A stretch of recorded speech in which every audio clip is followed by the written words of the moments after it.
அண்ணாமலை அரசியல் கரை சேருமா? அதை தான் நம்ம இந்த பதிவில் பார்க்க போகிறோம்.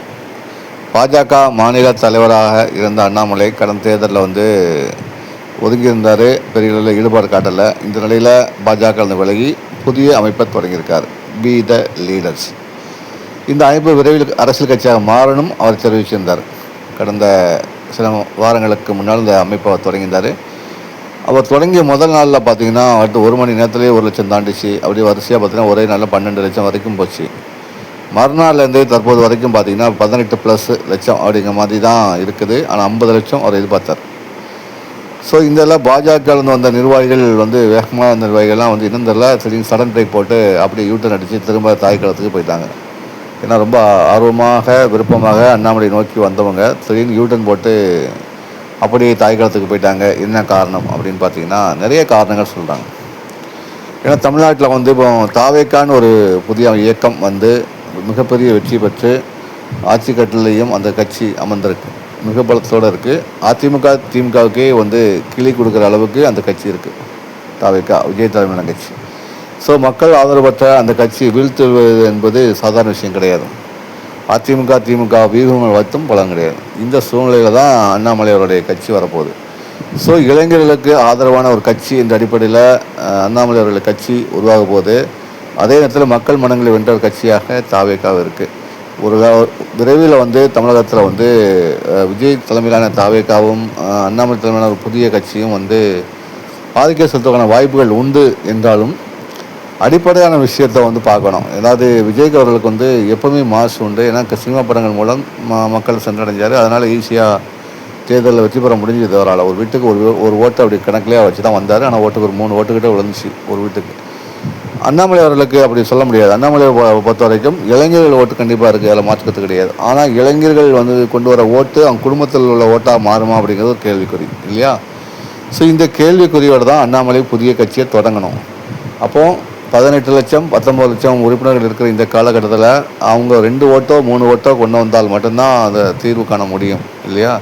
ஏன்னா விஜயர்களுடைய உறுப்பினர் சேர்க்கை 2 கோடி தாண்டிச்சு. மற்ற எல்லா கட்சிகளையும் சராசரியாக அதிமுக திமுக சராசரியாக ஒரு 60 லட்சம் வாக்குகள் இருக்கிறாங்க. இந்த நிலையில் அண்ணாமலையும் ஒரு குறிப்பிடத்தக்க வாக்குகளை பெற்றே ஆகணும் அப்படின்னு கட்டத்தில் இருக்கும்போது அவர் கண்டிப்பாக மக்களை கவரணும், வாக்காளர்களையும் அதிகமாக ஈர்க்கணும், தொண்டர்கள் படை வேணும். இப்படி பல யோசனைகள் மத்தியில் அண்ணாமலை என்ன யோசிக்கிறார்னா, தேர்தல் இல்லாத காலகட்டம் இது. இப்போ கட்சி ஆரம்பிச்சிருக்காரு, ஆனால் எந்த தேர்தல் வரக்கூடிய வாய்ப்புகள் இப்போதைக்கு இல்லை. இடைத்தேர்தலும் எப்போ வரணும் தெரியல. ஏன்னா ஒவ்வொரு ஒரு வாரத்துக்கு ஒரு எம்எல்ஏ விலகுறாரு. கிட்டத்தட்ட இப்போ 6 எம்எல்ஏ 6 தொகுதிக்கு இடைத்தேர்தல் நடக்க போது. இன்னும் எத்தனை தொகுதிக்கு இடைத்தேர்தல் நடக்குன்னு தெரியாது. இன்னும் விலகுவாங்க. ஆனால் 6 மாதம் தேர்தல் நடத்தப்படணும். ஸோ அந்த அடிப்படையில் அவர் இடைத்தேர்தல் அவர் போட்டிடுவாரா அப்படி ஒரு கேள்வி எழுது. அண்ணாமலை இடைத்தேர்தலில் இந்த 6 தொகுதியிலும் போட்டிடுவாரா ஒரு கேள்வி எழுது இல்லையா? ஒன்று. 2வது பட்சம் பார்த்திங்கன்னா உள்ளாட்சி தேர்தலில் அண்ணாமலை போட்டிடுவாரா அப்படின்னு கேள்வியும் எழுது. இந்த சூழ்நிலையில் தான் ஒரு விளக்கமும் கொடுத்தாங்க. உள்ளாட்சி தேர்தலில் அண்ணாமலை ஆதரவாளர்கள் போட்டியிட விருப்பப்படுறாங்க அப்படின்னு ஒரு தகவல். அண்ணாமலை இதை குறிப்பிட்டு பேசியிருந்தார். தொண்டர்கள் விருப்பத்துக்கு ஏற்ப எது சரியான முடிவோ அதை நாங்கள் எடுப்போம், உள்ளாட்சி தேர்தலில் போட்டியிட வாய்ப்பு இருந்தால் அதை போட்டிடுவோம் அப்படிங்கிற மாதிரி சொல்லியிருக்காரு.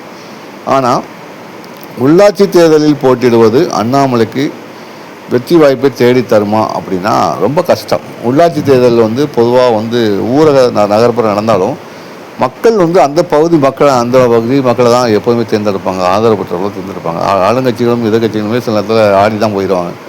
கவுன்சிலர்ஸ் ஆகிறதுக்கு ரொம்ப கஷ்டமான ஒரு விஷயம். அதுவும் மேயர், நகராட்சி தலைவர் எல்லாம் ஆகிறது ரொம்ப கஷ்டமான ஒரு விஷயம். போட்டிகளும் பலமாக இருக்கும் திமுக அதிமுக. ஏன்னா உள்ளாட்சி ஒரு முக்கியமான விஷயம் ஆட்சி நடத்துறதுக்கு. அதனால தான் பிரதான கட்சிகளுடைய தாவேக்கா கடுமையாக போராடும், திமுக போராடும், அதிமுக போராடும். இதுக்கிடையில் அண்ணாமலையோட புதிய கட்சி உள்ள நுழையும் போது அது அந்த கட்சிக்கு வெற்றி தருமாங்கிறது கேள்விக்குறி. ஒருவேளை உள்ளாட்சி தேர்தலில் கணிசமான வாக்குகளை பெற முடியாவிட்டால் அவங்க கட்சி அரசியலில் அடுத்த கட்ட நகர்வுக்கு போக முடியாது. ஏன்னா தோல்வி பெற்ற கட்சி அப்படின்னு உத்தர குத்திடுவாங்க. ஸோ தோல்வியுடன் ஆரம்பிக்கின்றோமா அப்படிங்கிற எண்ணமும் அண்ணாமலைக்கு இருக்குது.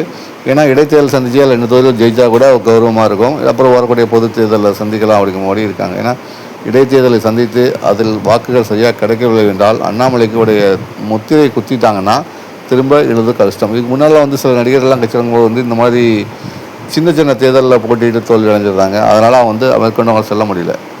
ஆனால் விஜயகாந்த் அவர்கள் வந்து இடைத்தேர்தல் சந்திக்கலை, நேரடியாக பொதுத்தேர்தல் சந்தித்தார். அதே மாதிரி விஜய் அவர்களும் வந்து கடந்த நாடாளுமன்ற தேர்தல் சந்திக்கலை, நேரடியாக வந்து பொதுத்தேர்தல் சந்தித்தார். இப்படி நேரடியாக பொது தேர்தலில் சந்திக்கும் போது ஈஸியாக வெற்றிகள் கிடைக்கக்கூடிய வாய்ப்பு உண்டு. அதிக இடங்கள் இருக்கும், இடங்களும் குறைவாக இருக்கும், பரவாயில்லை. ஆனால் உள்ளாட்சி தேர்தலுங்கிறது சாதாரண விஷயம் கிடையாது. இதில் அண்ணாமலை என்ன முடிவு எடுக்கணுங்கிறத பொறுத்து பார்ப்போம்.